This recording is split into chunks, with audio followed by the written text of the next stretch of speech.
channel once again. So if you are new here, you are welcome, and if you are old here, thank you for following me. So today we're going to quickly look at how to design a simple login form using just HTML and CSS.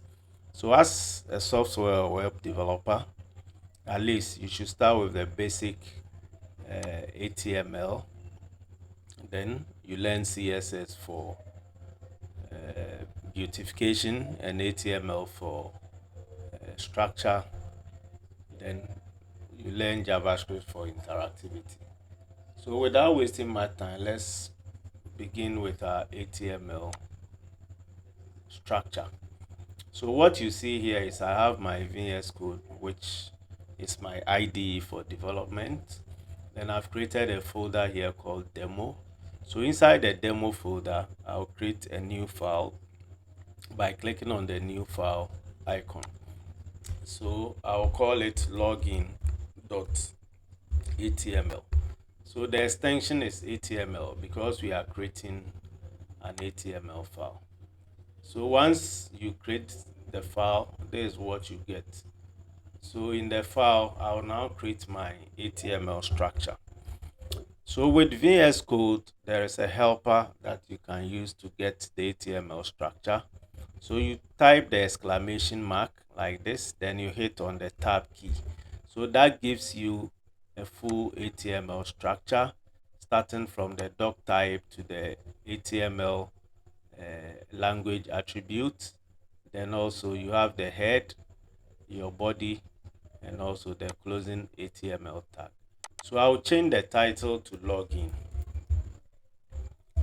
form, right?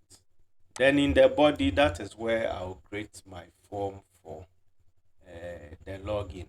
So what I'll do is I'll create a div or a container kind of. So div.container. So I'm using Bootstrap. So the shortcut for creating this is that when you type div.container, then you press on the tab key. Once you press on the tab key, it will insert the full closing and opening div tag for you. And as I said, I'll not use Bootstrap, sorry. I'll use custom CSS to style it. So because I put login form here, VS Code assumes that I want to create a login form, which is correct. And the AI capabilities of VS Code decided to, create a login form for me. But as I said, I want to do everything from scratch. So I'll ignore this and try to type the codes myself. Actually, it will keep suggesting for you. If you want the suggestion, you just press on the tab key and it will insert it for you. But as I said, I will do it myself. So I want an H1 title, which will be login form, login dash form. Then inside my H1, I'll style the login form. So I'll create a class which I'll call later to style. Then I'll give it a class name of login underscore title. So that will be the class name for my login title. So if I want to style the login title, I'll just call that class name. Okay, then below it, this is where I will create my form. So I'll use the form opening and closing tag. Then inside the form opening tag, I'll have my method. So I'll have my method, which is post. Actually, when you are going to connect this to a backend, you use the post method to post whatever that you insert into the login form. Then my action will be the scripts that will run to let your front end talk to the database. All right. Then after creating the form opening and closing tag, I'll create my div, which will have the input fields. Okay, so I'll call this div dot. So I'll use the shortcut div dot class. Then I'll give the class name login underscore input. So inside this will be my input fields. Then I'll just create an input. So input, you can, when you know, as I said, VS Code has a helper function that you can use. So when I type input, I'll just press on tab key to complete it for me. Then the input type will be text because it's going to take a text data type. So I'll leave it as text. Then I'll give it a name. I'll call it username. So this is what typically when you connect to a backend, this will hold whatever the user enters. This name, username. Okay, so that means a user will type their username there. Then I'll create a placeholder called, I'll call it enter username. So this mostly appears in the input field, telling the user what you want them to do there.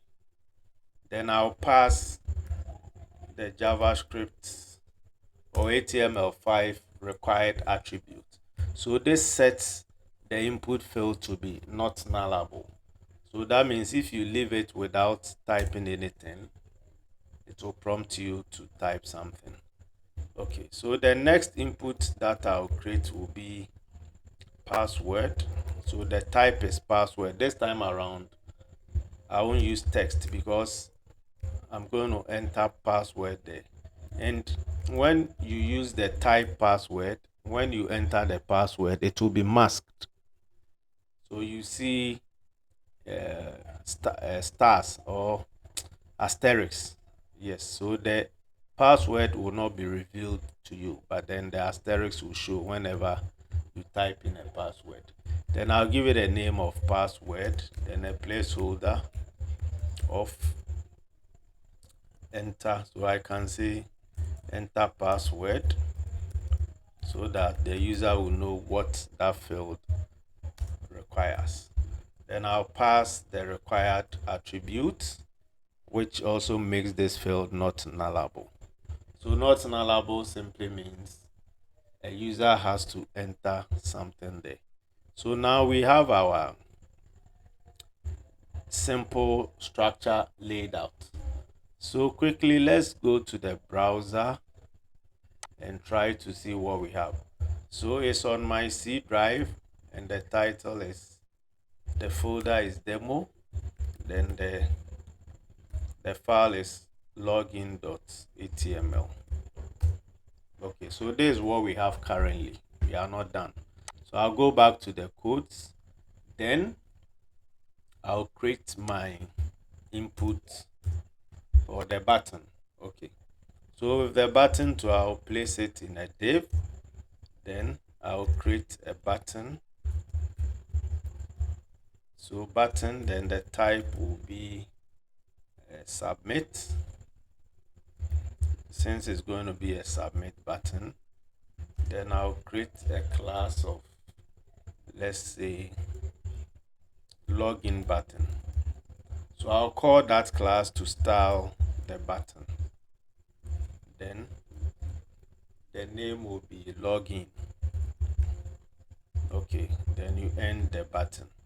So now we've added a button to our form. So let's see what we have. Okay, so now this is what we have. So we can now style our page to look nice. So I'm going to use an inline styling method. Yes, an inline styling.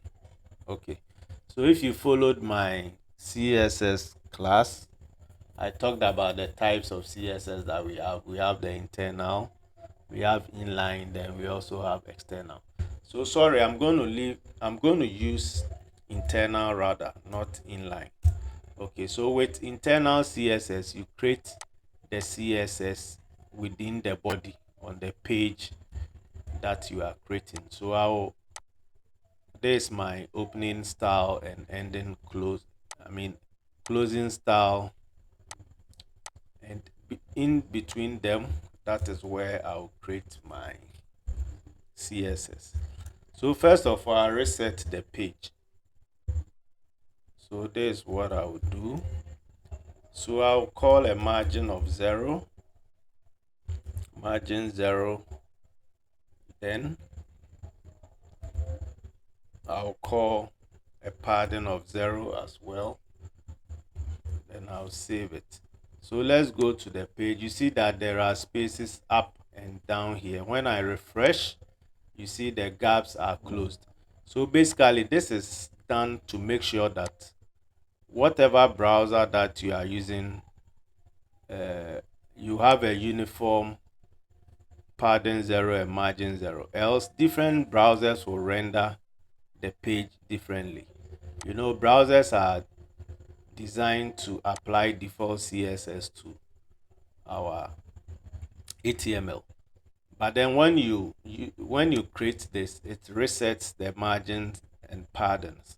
So there is or no spaces or gaps are created around or within our elements. Okay.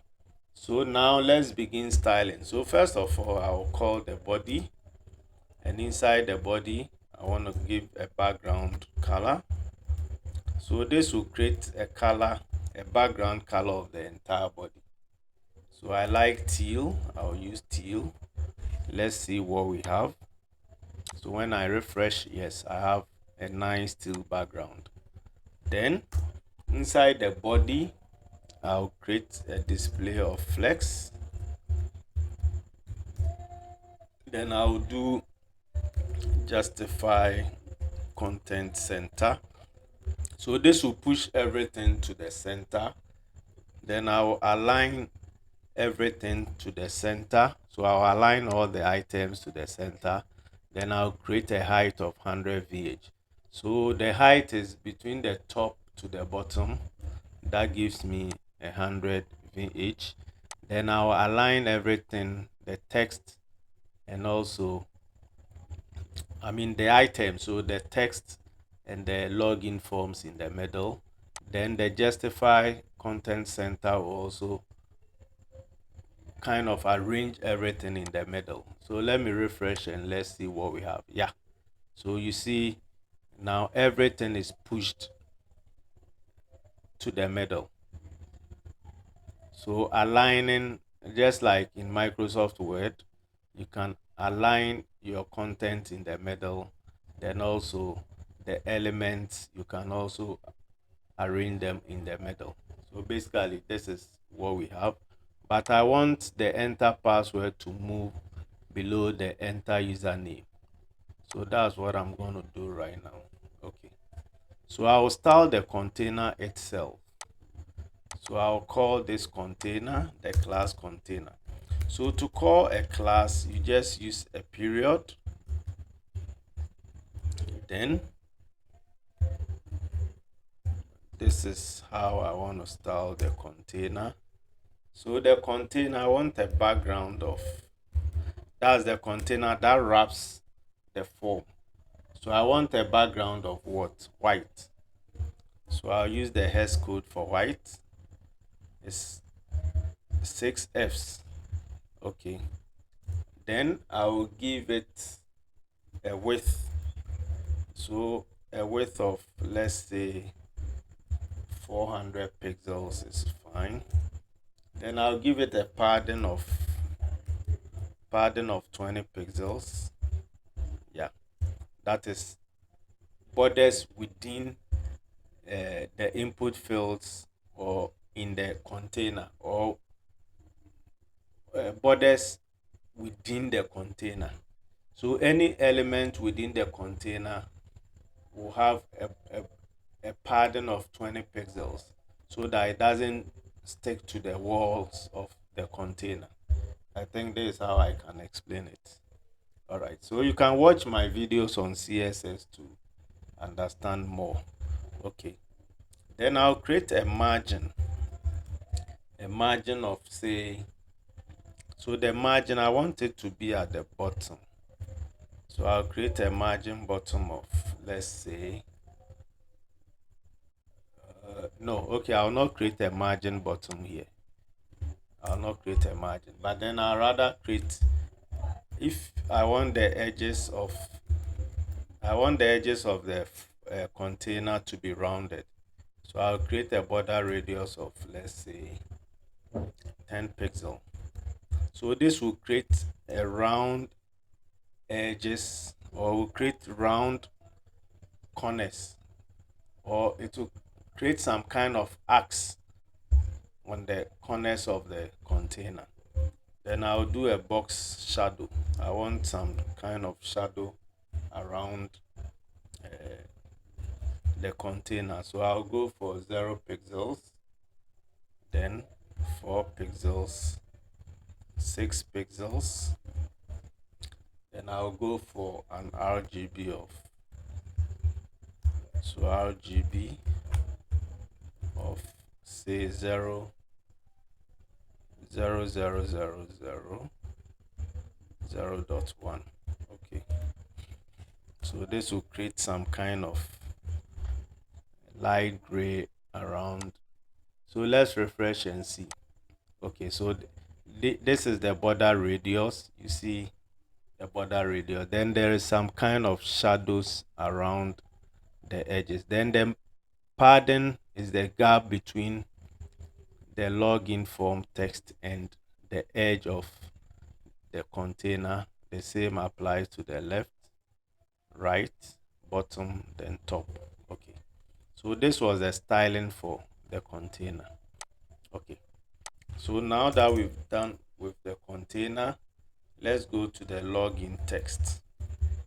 So login text. So what I want the login text is that, or how I want it to look is that I want to push the login form to the middle. That's the text. So what I'll do is I'll just call a text align. So text align center. That means I want to align the text in the middle. Then I will do a margin button. So I'll move it up a bit from the input fields. So I'll do a margin bottom of 10 pixels. So this will push the input field a little bit down. Yeah, so the gap between the login form and the input field will be 10 pixels. Let's refresh and see. I think I didn't save it. Okay, I did. So why is it not reflecting?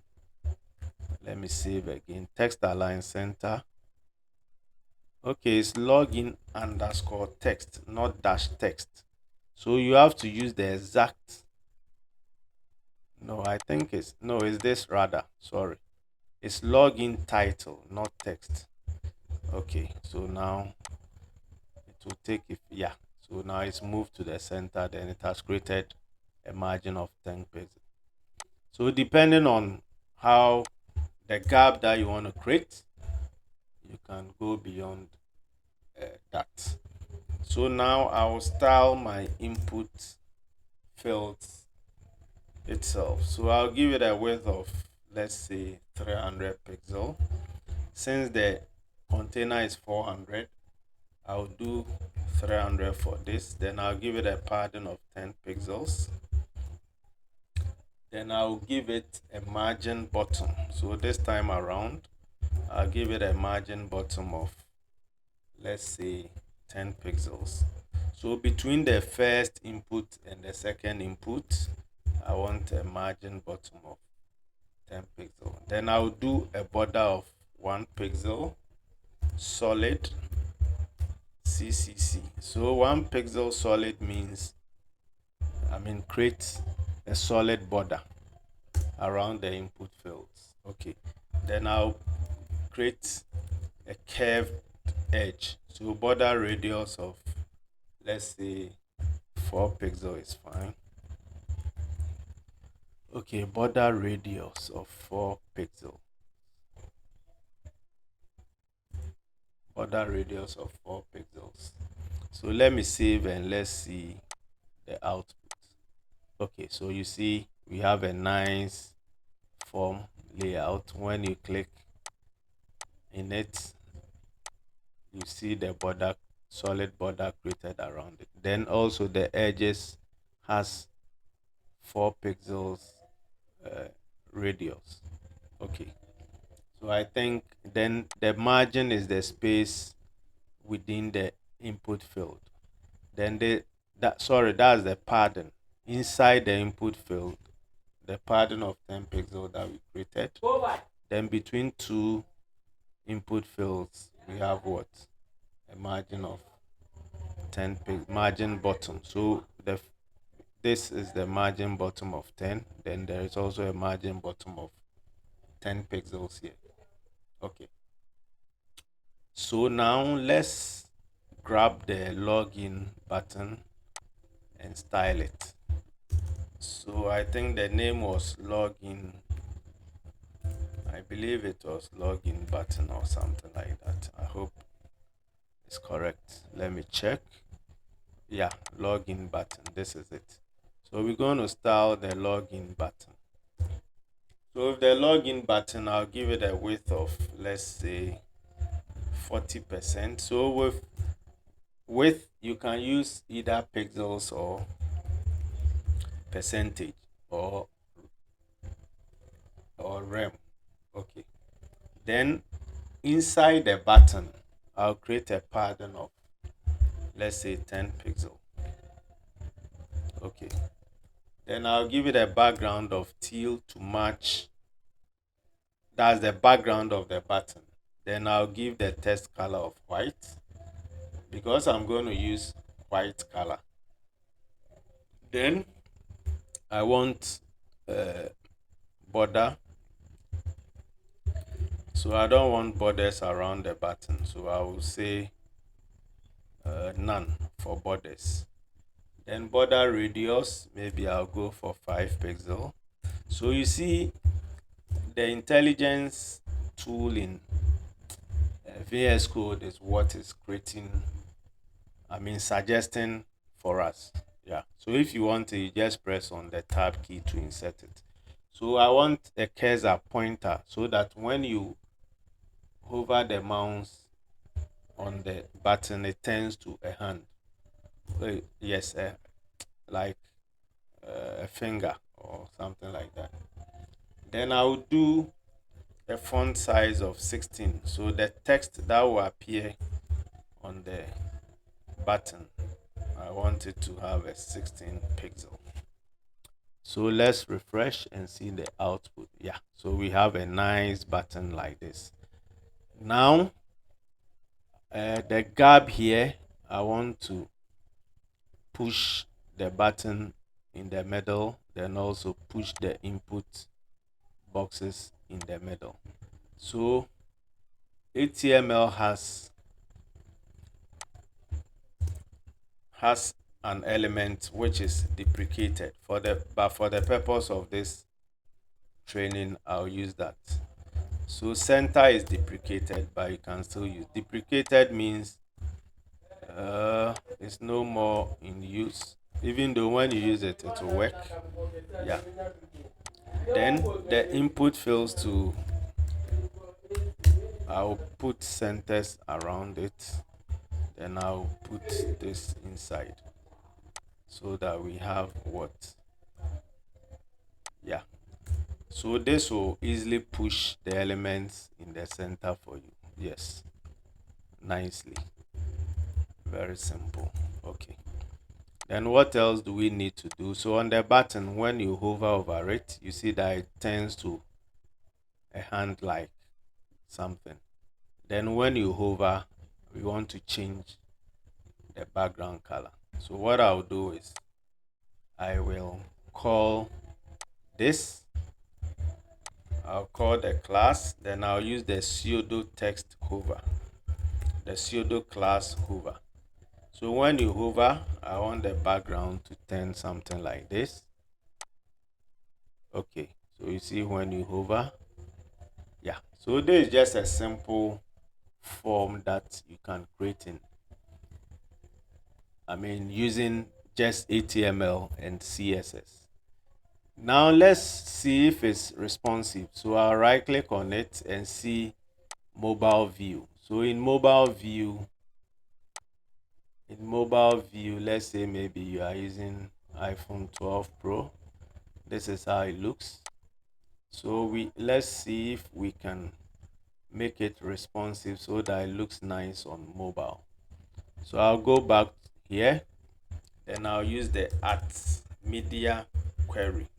So this mobile, if you want to use, if you want to create responsiveness, you can use this @media, then we give it a maximum width of, let's say, 600 pixel. So that is from below to 600. If the screen is from below to 600, this is how we want it to work. So body, I'll use a height of, let's say, 50 VA, 50 VH. Then what else? I'll style the container.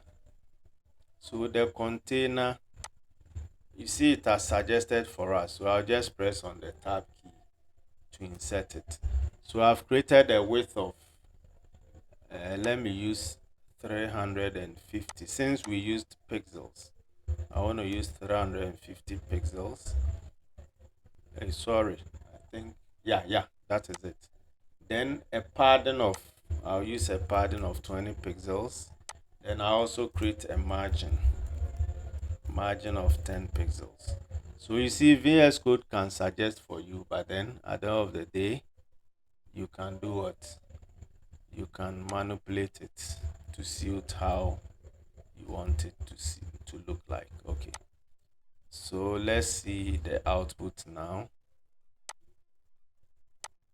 Okay, so you see we have something like this, but I don't want a bigger button like this. So I will just remove what VS Code suggested for us. Okay, let's go back, refresh. So now we have a nice login form created using just HTML and CSS. So you can type your username and your password and you log in. Okay, so basically this is how you can use just HTML and CSS to create a login form. If you enjoyed the video, consider subscribing to my channel or follow me depending on where you are watching the video, and also share the video, like and comment. If you also have any questions or suggestions, you can put in the comment section. Welcome to Gate Tech Hub once again, and if you are interested in IT, then this is the right channel for you. Don't forget to click on the notification button